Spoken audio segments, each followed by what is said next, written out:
So guys, Sega is realizing that they are effing up, and this is for multiple reasons honestly. The number one reason being is the fact that they keep releasing these definitive versions and updated versions of Atlus titles. For example, Persona 5 Royal, and another example would be Shin Megami Tensei 5 Vengeance. So that makes a lot of consumers and a lot of people be like, why am I going to buy the original version when I know that an updated version is going to come out in like a year or two, you know? So a lot of people would not buy the original versions for that reason being, you know? So it messes up the sales of the games that, you know, that are releasing the original versions of them. But the funny thing about this is the simple fact that I feel like Sega is also contradicting themselves, because as of June 2025, Metaphor has sold over 2 million units worldwide. And mind you, this is a new IP, right? So I really don't know what was Sega's expectations as far as sales for Metaphor. So I don't know if they feel like it underperformed for the fact that they probably felt like it should have sold more than 2 million units by now. But honestly, it's a new IP, and you guys should have known that, like, hey, it takes some time for a new IP to grow sales and everything else, because people gotta get familiar with the IP, people gotta get familiar with the new franchise and everything else. And obviously, it's a side project. It's not the main line titles like Persona or Shin Megami Tensei. You know what I'm saying? Atlus is doing something new, something brand new,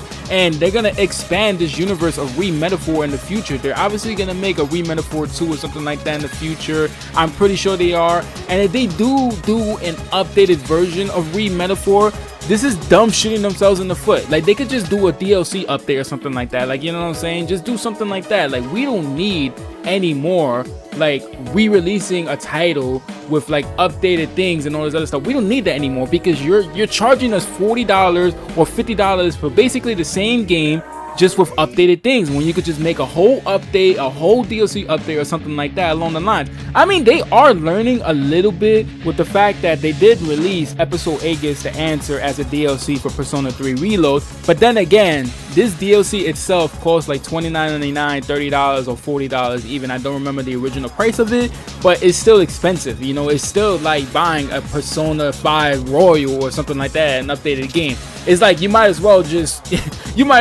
sell me the updated title, you know what I'm saying? You might as well just sell it to me, because at this point, if you're giving me a steel book or something along those lines, an art book or whatever it comes with, I'm gonna end up buying the game, because I'm a supporter for Atlus. I love all of their titles, and I just buy their games up the ass, you know, because I've been a fellow Atlus fan for so long that I just buy all the games that come out, like, you know. So if they release a Metaphor updated version with a steel book, I'm gonna unfortunately buy it. Another thing about all this is that Atlus has been doing this practice way before Sega even initially brought them out. They did it with Persona 3 with Persona 3 Fez that came out on the PlayStation 2, and then they did it with Persona 4 with Persona 4 Golden that came out on the PlayStation Vita. So this is to no surprise that Atlus is still continuing this practice under Sega this time. So let's see what happens with Persona 4 Remake. If they're gonna do the same thing, releasing the DLC for like $30 or $40, where this time it's gonna have the golden version of the game, because I'm not sure if they're gonna release the whole thing as a definitive version. I know Atlus so well. I know that they're not gonna do this, and I know Sega as well. They're not gonna do this. They're not gonna release the whole thing. They need to release a DLC in order to make more money out of it, but whatever. Let's see what happens. But I'm just gonna bring up some points across from this article from Automation.com. It's saying that Sega's aware of its past definitive releases could be deteriorating players from buying games at launch. Now, if we keep looking at the article, it says something about addressing the issue that Sega explained that some of the possible causes could be the presence of rival titles in the same genres, as well as the initial pricings. The company also pointed out that the players expecting definitive editions of games to be released in the future could be what's making them hesitant to buy the titles at launch. And it states that while we haven't been able to pinpoint a precise cause of the lower than expected sales performance, we believe the problem also lies in our marketing, which wasn't able to sufficiently convey the appeal of our games to users, says Sega spokesperson, reassuring investors that they are currently analyzing the problem. Now, from reading this, I just think that Sega is full of crap, because honestly, you're talking about marketing, right?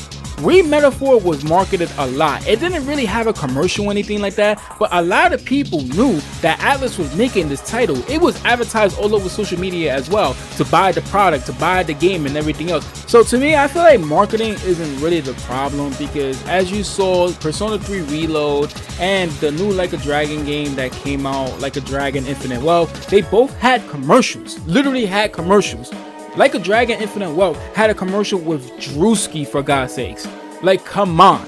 And the game, I don't believe, sold over 5 million copies. You know what I'm saying? So I feel like even if you do all of these advertisements and everything else along the lines of marketing, I feel like that's still not really gonna make your game like sell so many copies and everything else. Like, you know, that doesn't, it's based on popularity. It's literally based on popularity. Sales and everything else, to me personally, I feel like it's all based on popularity, and it's all based on what people think about the game, what people say about the game and everything else. So that word around about the game being really good or anything else, like say for instance like Expedition 33, right?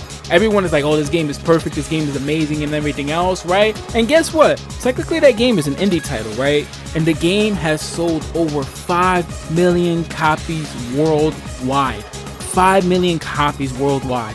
Like, to me, that is numbers. That is numbers, especially since the game released in April 2025, and as of right now, it has over 5 million copies as of October 2025. So that is a lot of copies being sold, and I feel like this is what Sega expects out of their new franchises that are coming out, or any of their recent titles that are coming out. They wanted to sell over more than 2 million copies. They wanted to sell like 5 million copies.